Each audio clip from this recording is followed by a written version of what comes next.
आणि आता एक ब्रेकिंग बातमी। भोंदू अशोक खरात विरोधामध्ये ईडी कडून गुन्हा दाखल करण्यात आलाय। ईडी कडून खरात विरोधात मनी लॉन्ड्रिंगचा गुन्हा दाखल झालाय। झी 24 तासच्या बातमीवर शिक्कामोर्तब झालेला आहे। खरातच्या मालमत्तेची कसून चौकशी होणार आहे। ईडीने मनी लॉन्ड्रिंगचा गुन्हा म्हणजेच ECIR दाखल केला असून प्राथमिक तपासाला सुरुवात झालेली आहे। नाशिक पोलिसांकडून ईडीने अशोक खरात प्रकरणाची सर्व कागदपत्र मागवून घेतल्यानंतर हा गुन्हा दाखल करण्यात आलेला आहे।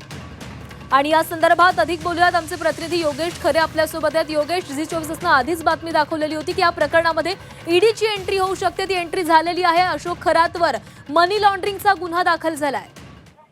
खरं आहे, ईडीने आता मनी लॉन्ड्रिंगचा गुन्हा जो आहे तो प्राथमिक दाखल केलेला आहे।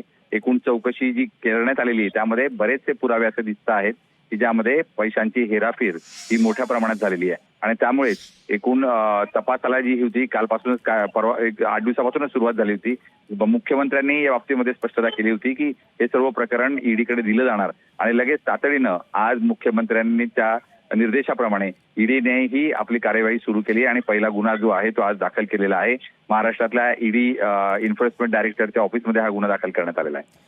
नक्कीच योगेश, धन्यवाद दिलेल्या सविस्तर माहितीसाठी। तर ईडी कडून आता खरातच्या सगळ्या व्यवहारांची कसून चौकशी केली जाणार आहे। खरातवर मनी लॉन्ड्रिंगचा गुन्हा दाखल झाला आहे।